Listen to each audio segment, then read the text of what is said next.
let's get started. Before you can make an offer on an ugly house, first let me define an ugly house, because it's not necessarily ugly. In the old days, we used to look for properties that needed serious rehabs, and then we could buy them cheap enough. But today, that's just not the case. Most of the properties you're going to buy today are going to be bank-owned, and they're just not that ugly. I'll tell you, the last 5 or 6 bank-owned properties I bought, I spent almost no money on them. They just come in great shape. So let's change the word ugly house for cash purchase for the sake of this seminar, because that's really what we're doing here. I'm going to show you how to get to the bottom line offer on a cash purchase. And frankly, I don't care who the seller is, whether it's bank-owned or a FSBO, it's the same offer, and it's the same process that we go through, because it's still a cash purchase. So let me go through that, but please do not forget that this has nothing to do with taking over debt on pretty houses. This has nothing to do with anything except I'm making an all-cash offer. So this formula does not apply to the pretty house business, so don't get that confused. All right, to begin, you cannot make an offer on anything unless you know the R. R stands for after repaired value. Don't ever make an offer on a piece of real estate unless you have a good idea of what the property is worth in excellent condition. Remember, after repaired value, not as-is value. As-is value is a worthless number that you pluck from air that it means absolutely nothing. So, if you don't know how to do ARV, go back to last week's lesson and review that. Or get into my Quick Start School, where we get to spend a lot of time and go through a lot of examples on it. But you have to be able to do that. I gave you some websites on last week's show, and there's a ton of them out there for you to go get comps to determine the ARV. Alright? Second thing you have to know is the asking price. Now this is easy when you're dealing with bank-owned properties, because if it's listed in the MLS, they're telling you what they're asking. If it's on an auction, there is no asking price, so you're just going to have to go bid up to what you want to bid, and that's the end of it. If you're going to a foreclosure sale to buy these all-cash deals, same thing. But when they're offered to you, the asking price is right there, not a problem. However, if I'm dealing with a FSBO and I'm paying all cash for a property, there's only one place I can get the asking price, and that's from the person that owns the house. So don't hesitate a minute to ask. Again, bank-owned, don't bother. But if it's individually owned, must know the asking. And thirdly, repairs. Now here's one that everybody gets hung up on, but it's really not that complicated. Fortunately for you, next week I'm going to do a training session on how to estimate the repairs on a property, and you're going to be shocked how simple it really is to do just exactly that. All I really need is a general repair cost. I don't want you to try to go out there. In fact, if you happen to go to the house with a pencil and a paper in your hand, too much work. That's not what I need. I need to know whether it's really ugly, needs a lot of work, whether it needs some work, or whether it needs little or no work. That's really all I need to know. And we'll throw a number at that, and you can do the same thing. So stay tuned next week, and I'll show you how to do that very, very simply. And last is the loan. Now, again, if it's a bank-owned property, what's the loan? The answer is nothing, because it got wiped out when the bank took the property back, so you don't need to worry about that. But if it's a FSBO, absolutely must know the loan amount. In fact, the loan amount may tell us whether we can even make an all-cash offer or not. For example, if they owe more on it than I'd pay cash, then an all-cash offer is out the window, unless I wanted to go do a short sale. So, must know the loan amount if there's a loan existing. When you're dealing with bank-owned properties in the MLS, though, there is no loan, so don't worry about it. So again, I think most of the properties you're going to buy today are bank-owned. So if that's the case, still need ARV, still need repairs, and again, if I'm buying it out of the MLS, the asking price is right in front of my nose. Don't care about loan. But I've got to have these answers before I can determine what to offer. All right? Let me give you a formula for determining what I coined MAYO. That's maximum allowable offer. And just for the record, that is, my MAYO is my term.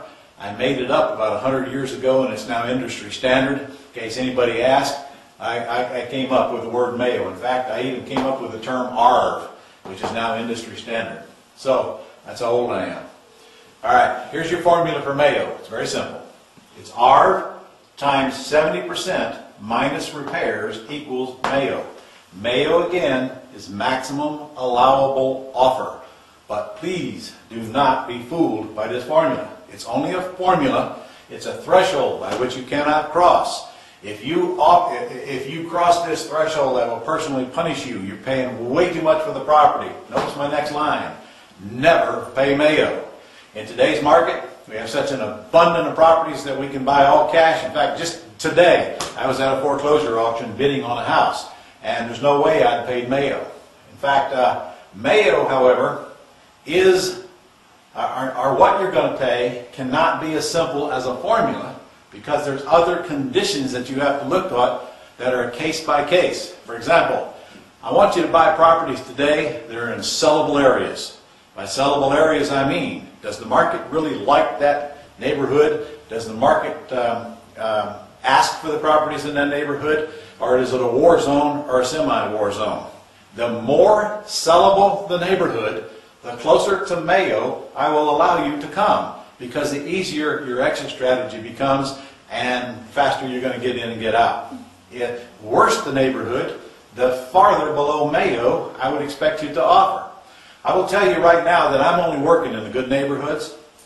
I picked 5 or 6 zip codes here in Florida, and that's all I'm going to buy houses in. And any one of those zip codes, I'm going to have to pay a little bit more than I would if it was in some of the other areas of Jacksonville, because they're in high demand areas. So I'll give you a rule of thumb. Now, what's a rule of thumb? That's something that will get you in trouble if you don't apply common sense to it, because you cannot use my rule of thumb if you're going to bid on properties down in the war zone or really, really low income areas. I'm paying right now at or about 80% of Mayo for the properties that I buy. Some are more, some are less. Now remember, I said 80% of Mayo, not 80% of R, so don't get those two confused. So I'm actually paying about 80% of 70% minus repairs. So I hope that helps. And frankly, if you just get that internalized in your head, it won't be too hard for you to go out there and make all cash properties based on common sense of formula after you determine the R. All right? Lauren, why don't you come up here right now? We'll answer a couple of questions for you this week. This is Lauren. She is our DAM roving reporter. DAM roving reporter. Okay, DAM stands for? Director of Alternative Marketing. Director of Alternative Marketing. So she's our DAM roving reporter. You'll see her actually broadcasting from some of our upcoming events as well. So we just did .com last week. We did. It's a great event in Dallas. Phenomenal event. We changed some lives this past weekend, didn't we? I called it the life-changing event because I heard it so many times. The life-changing event. You heard this from the people. So yeah. You guys are going to be sent a bunch of video testimonials that we asked them to give us. Make sure you get into the next .com event, which is now, actually it's going to be held in Alberta, isn't yes. it, in March, but you can tune in online, so don't have to go to Canada to go to it. Okay, what questions do we have today? We have our first one from Sharon Collins. It says, Ron, due to the change in the financial laws when selling a seller-financed property, please give us the perimeters of what steps need to be taken to keep us out of trouble. Okay, good question, because last year they did pass a law that for you to sell a owner-financed property right now to an owner-occupant, you need a mortgage originator in the middle. For example, normally if you were to go to apply for a loan at a bank, you would need a loan person between the borrower and the bank. And same thing here. They're looking at this as if we're granting a loan to our buyer, which we are. So you get a mortgage originator who understands the new law on your team, and they'll charge you $300, $400, $500, whatever they charge. They should deal with your buyer. You tell them what to offer, you tell them the numbers, but they communicate with the buyer, and there's some paperwork they have to get to comply with the new rule, but frankly, that's the long and the short of it. If you just get that in the middle, that should work. Check with any loan originator you want. We use Craig Rodeski out of Tampa, and his number is 727-593-3353, and I'm amazed that I can remember that. 727-593-3353. Craig Rodeski. Okay? The next one is from Victoria Riggs. Okay. Hi, Ron. I live in a very high-priced area on Long Island. Is it possible to do a wholesale deals in another state for me? Okay. All right, Victoria, I don't care where you live. As long as there's houses, there's plenty of deals that you can do wholesale. Your numbers just might change, but the truth is the higher price area you live in, the more money you get to make on that spread. Long Island's got properties you can buy cheap just like every place else, especially if they're bank-owned like we just been described. So if you were to make an offer down here at 80% or below of Mayo and get it accepted, you shouldn't have any trouble at all finding somebody to give you closer to Mayo. then you agree to pay. And that could be $20,000, $30,000, $40,000 the difference where you live. So yes, you do, there's plenty of business right where you live. Now, can I wholesale houses out of town? Certainly. Because I don't have to go visit them. Somebody can go look at them for me. I don't have to hire a contractor. I don't have to raise money to do any of that. But I'll tell you right now, you should start where you're at and quit letting people talk you out of not doing business on Long Island. Wherever there are houses, there are people who need to sell them and others who need to buy them. I happen to have students in Long Island. They're making a killing there. So why don't we stay where we know what's underneath the grass instead of going where it's greener and there might be manure under it. Okay, thank you for the questions. Thank you for both questions, and hope that helps, and we'll see you next week on our live web TV broadcast.